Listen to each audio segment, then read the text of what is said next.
grad school applications. Many programs, but not all, have application deadlines, and almost all of those deadlines are somewhere between December 1st and January 31st. There are a few that have December 1st deadlines. For example, the electrical engineering program at Georgia Tech, I know, has a December 1st deadline, so that's very early, and I've seen cases where that sneaks up on people and they've missed the deadline because they assumed that it was later. Some programs, such as our department, do not have a fixed application deadline. We have so-called rolling admissions. That is, we'll evaluate an application anytime it comes in. That does not necessarily mean it's smart to wait until late in the game to submit an application, because for any of these programs, your best opportunity for receiving offer of financial support occurs if you have completed application in place by the first of the year before the fall in which you're going to enter graduate school. Our program and many others start making admission decisions in January, and we start making some early offers of financial support. The more of those offers that pass by before your application is complete, the smaller the pool of remaining funds available for which you might be considered. So early completion of application is always wise, and complete means complete. That means you have provided everything you need to provide. You have taken the GRE early enough that the school has received the GRE from the Educational Testing Service, and you have applied early enough that all of your letters of recommendation are in. So that doesn't just mean starting doing the online part of the application. That means having completed the entire application.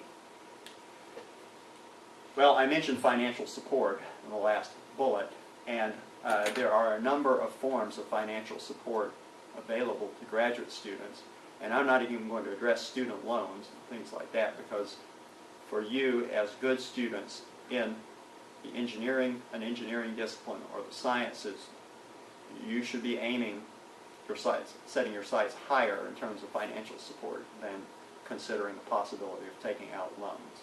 You should be able to get a better deal than that, so to speak. So what are the forms of financial support that are available? Well, the two most common ones are teaching assistantships and research assistantships. And teaching assistantships are generally centrally administered and awarded by a department or a degree program. Now, you all know what a TA is because you've encountered TAs as students dealing with TAs of labs you're teaching, and in fact, a TA normally does that. A TA normally teaches multiple sections of an undergraduate laboratory.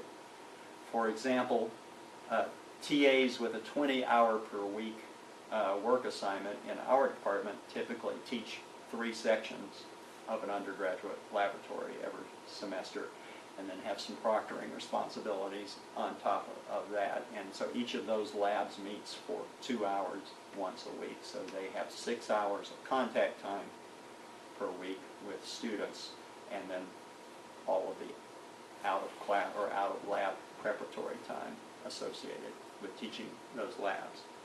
TA appointments in most programs only span academic years, not summers, though I'm sure there are exceptions to that. And so students who are on teaching assistantship but want to be enrolled in school for the summer typically will look for something like a research assistantship for the summer. TA stipends in electrical engineering, at least, typically are in the range of $10,000 to $20,000 per academic year for a TA that carries a 20-hour per week work commitment. So you see that's a fairly wide range, and that will depend on the particular program and your level of experience as a graduate student and as a teaching assistant. And in addition, most teaching assistantships include either a waiver or a substantial reduction in tuition and fees. Some do not. Some only carry a 50% reduction in tuition and fees, but the vast majority, including all of them at Clemson that I'm aware of, include a reduction of the overwhelming, removal of the overwhelming majority of the tuition and fees. I think our residual tuition and fees after the reduction for TAs at Clemson are about $2,000 per academic year, as compared with about $9,000 for in-state tuition and $18 or $19 for out-of-state tuition. And there are a few schools where it's a complete waiver.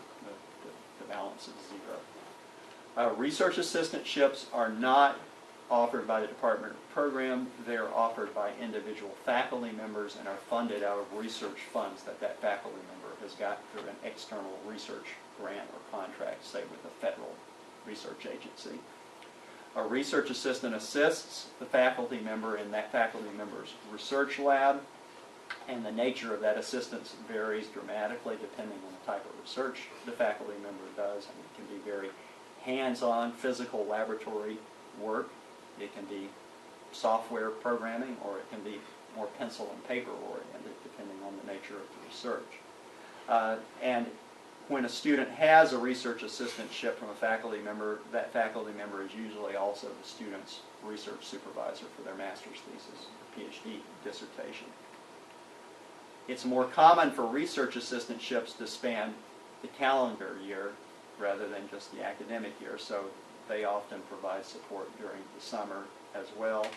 And at least in our program, typical calendar year RA stipends are between $12,500 and $25,000, again, for a nominal work commitment of 20 hours per week. And again, they typically carry the same waiver or reduction of tuition and fees that are provided for teaching assistantships. Either of these is a good deal compared with the options that are available to most undergraduates. In the case of a teaching assistantship, you're being paid purely to provide a service to the program, the academic program. For reaching a research assistantship, to some extent, you're being paid to do the research that you were going to do anyway for your master's thesis or dissertation. So all other things being equal, most students prefer to get a research assistantship, but oftentimes they find that as a first-year graduate student, teaching assistantships are what are available to them until they've established a track record at the graduate level in their coursework and their preliminary research. Now, some students want to serve as a teaching assistantship rather than as a research assistant for a period of time. In particular, if they're considering an academic career, they want the opportunity for that contact and that experience with students in a classroom or classroom-like setting. Finally, there are fellowship opportunities available for graduate students. And you can think of a fellowship as the graduate level equivalent of an undergraduate scholarship. They carry no associated work responsibilities, so it's literally free money. Still have to pay income tax on it, but it's not being paid for the labor. Many fellowships you would consider as supplemental fellowships. They're offered by the school to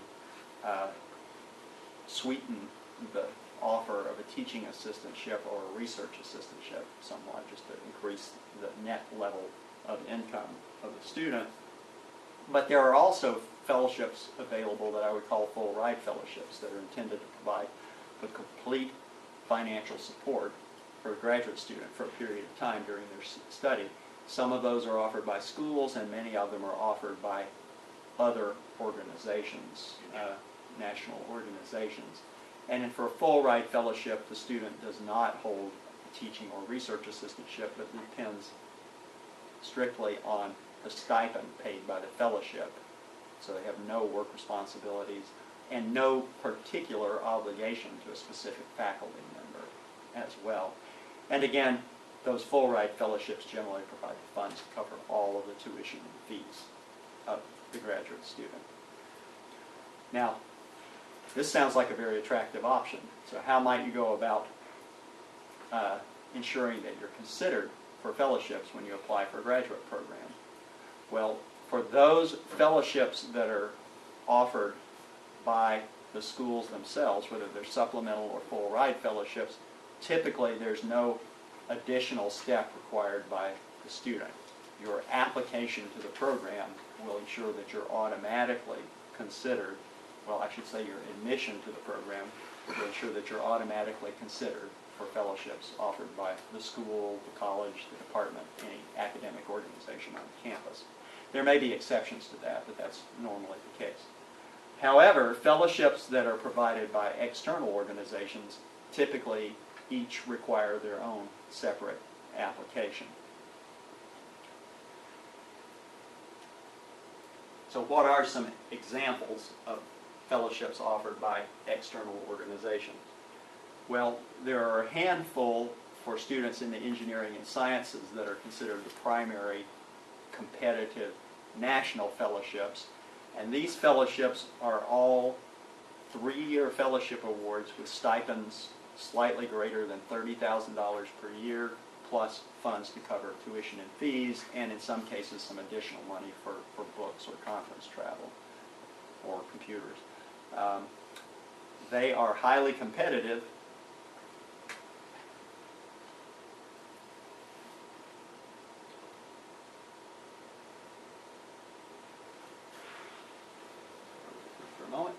They're highly competitive because they're so attractive. So realistically, only students with the very best grade point averages have a shot at obtaining those. So I just want to let you know that up front so that you can be aware of that. And this is a list of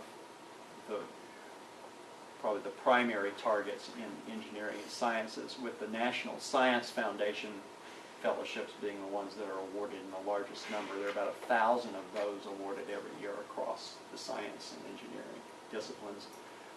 For example, I think there are probably 40 or 50 offered per year in electrical engineering nationally.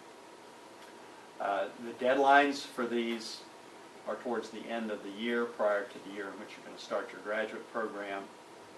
Submit all the same kind of information you would submit for a graduate application, but they typically also require that you write a much more extensive essay on your academic background, your professional plans, and so forth. That essay is sufficiently important for those applications that it's worthwhile, if you're going to pursue one of those, to find a faculty member at your school who will serve as a mentor, who is willing to read drafts of those essays and provide you with feedback on them, so that you can really nail the essay, because that is an important differentiator. Since all the students applying for these have good academic records, the evaluators need to see something to distinguish one applicant from another.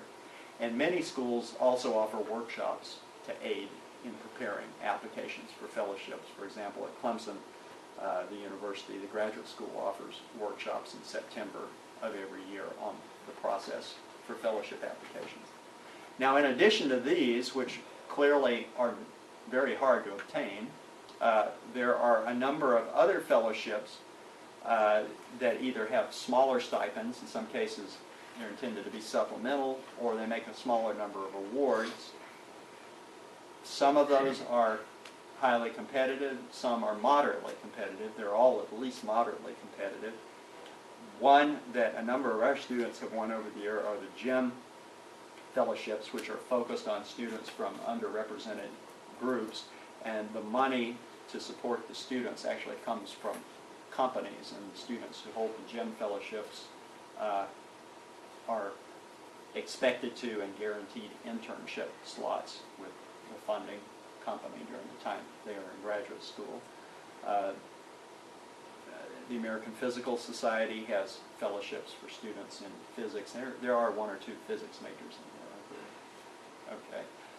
And then there are a number of others, supplemental fellowships offered by professional societies for different engineering and science disciplines, like the IEEE for the electrical engineering discipline, the association, the American Society for Mechanical Engineers, and different organizations such as that.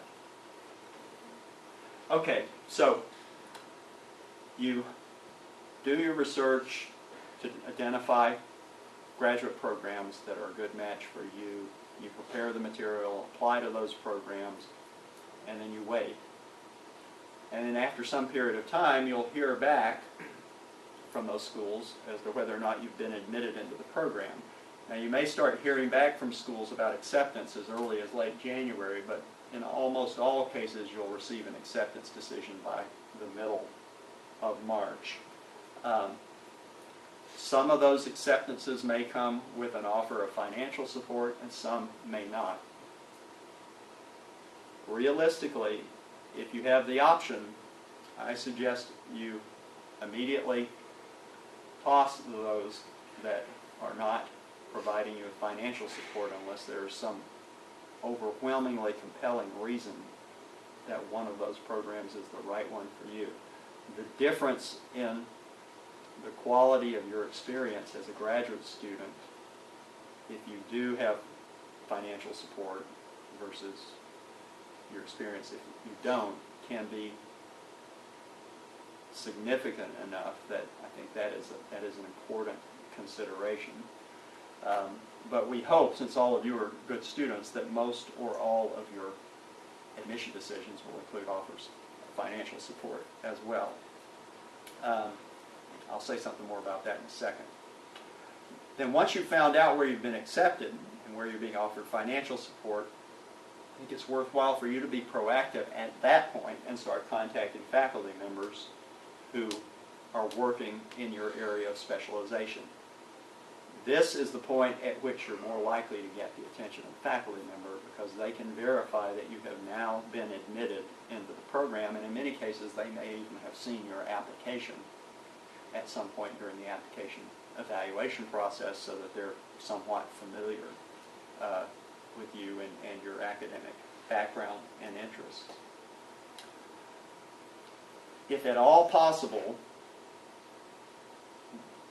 after you've determined which schools are now viable prospects for you, you should try to visit each of those schools, and visit them by April 15th for reasons I'll mention in a moment.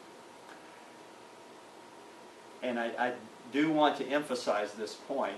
I've seen this happen before, where a student chooses to enter a graduate program at a location where they've never been before. That is, they have never been to campus or the city until the day they show up to start their graduate program. I would advise against that very strongly.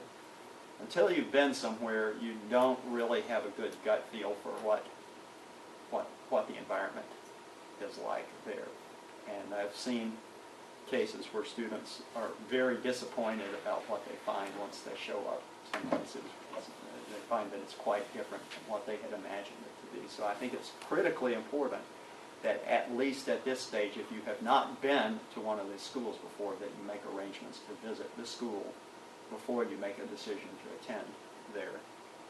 Now, many schools and many academic programs make this easy for you, because they will organize an orientation day, typically sometime in late March, where they invite in all the newly admitted graduate students, and they have a program of information and activities, and that also provides you with an opportunity as a student to meet one-on-one with faculty members who share technical interests with you.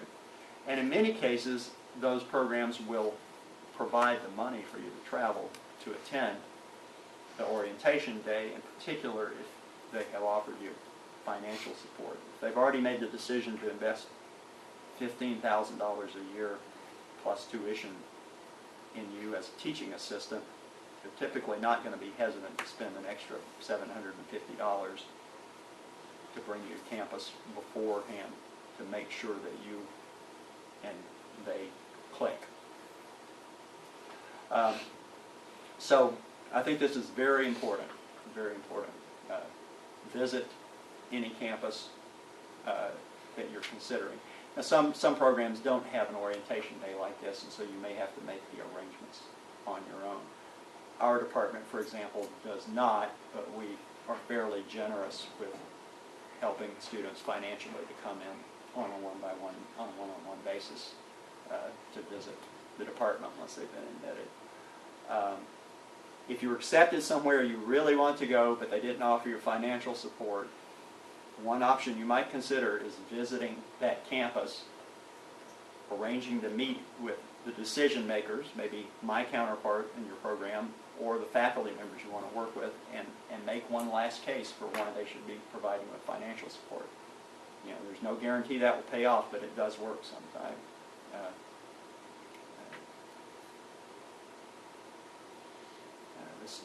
There is a bit of the squeaky wheel syndrome. If you make your presence known, that can pay off for you. Almost all assistantship offers for students entering in fall semester have the same decision deadline. It's April 15th. There's actually a national agreement among universities about that date. So sometime between late January and March 15th, you'll find out about admission and any offers of financial support, and those offers will normally state a decision deadline of April 15th. So that's the point by which you have to draw your final conclusions about where you want to go to graduate school if you have financial support. So I won't go through all of this again. So this is just a summary of the timeline of some of the points we've made. Let's say you're going to enter in fall 2014. You're starting your senior year this fall. Whoops, some of this has already passed, but probably from the beginning of this year through early this fall, you should have been and should be researching graduate programs to find out which ones might be a good match for you.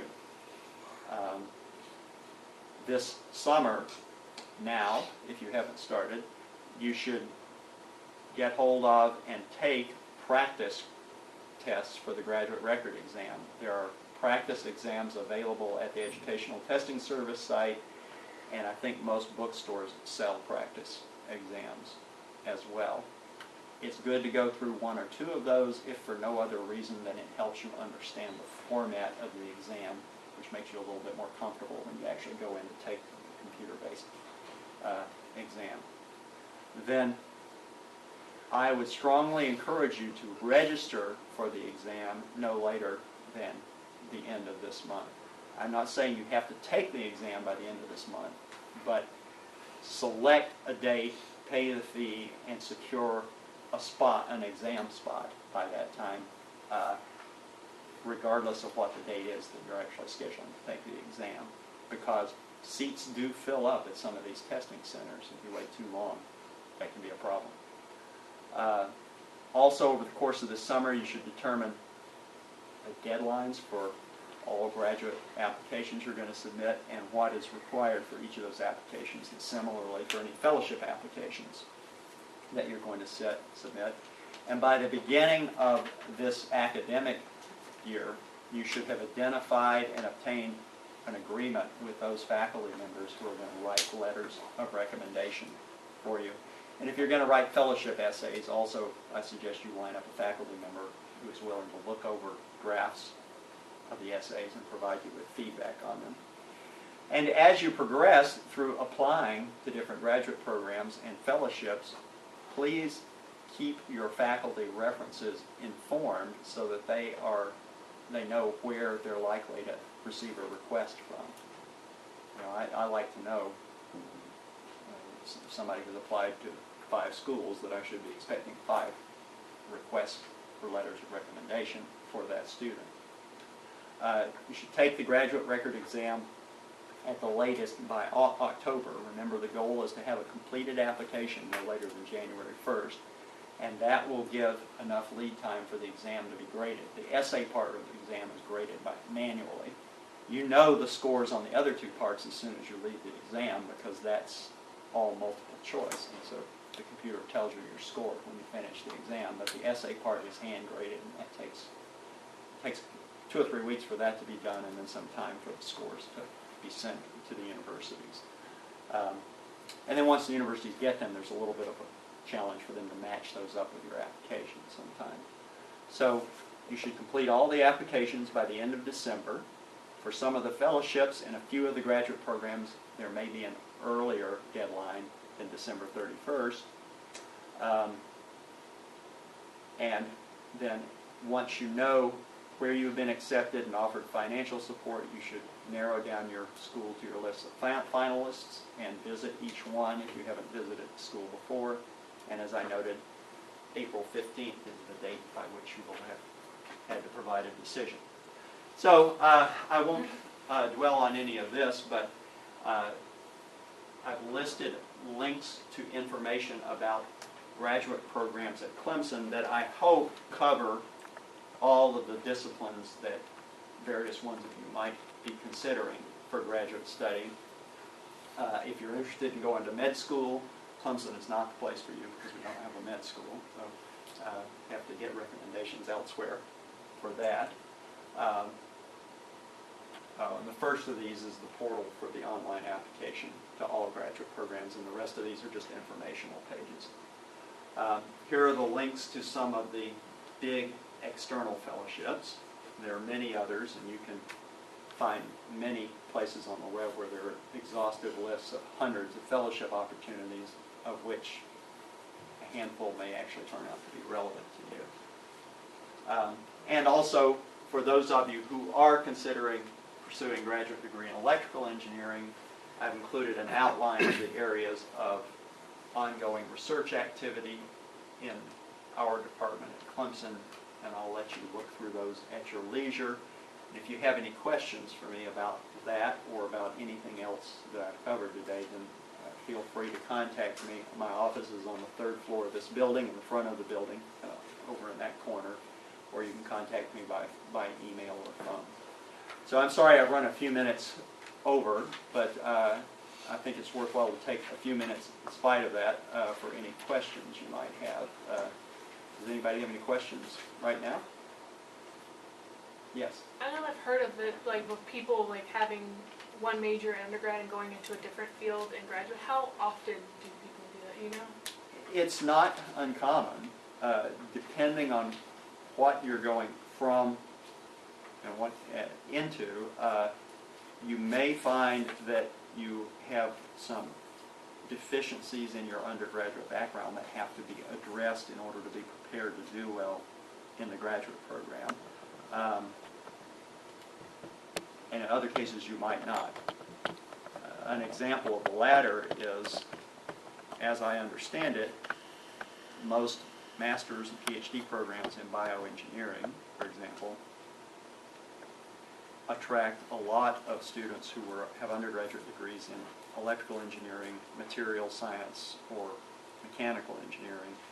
And so those graduate programs typically are designed to accommodate students coming in from those other undergraduate disciplines without any real hiccups in the process. Most electrical engineering graduate programs normally assume that you're going to have some core background in electrical engineering. For example, our electrical engineering graduate program has a list of about 4 basic science courses, 4 math courses, and about 10 electrical engineering courses here for which we expect a corresponding background from entering graduate students. And if an entering graduate student lacks a key part of that background, we'll often require them to go back and take those undergraduate courses so that they will be more likely to be successful in our graduate programs. But there is a fair amount of crossover going on among the various science and engineering disciplines. The real question is just how much of a hit you're going to take in terms of having to go back and take some extra coursework. Okay. Any other questions? All right, well, if you think of anything later on, please get in touch with me. And if you would like to talk specifically about the master's or PhD programs in electrical engineering or computer engineering, though I think most of you probably would be closer to electrical engineering, at Clemson, I'll be glad to discuss that with you in any level of detail you like. Okay. Thank you.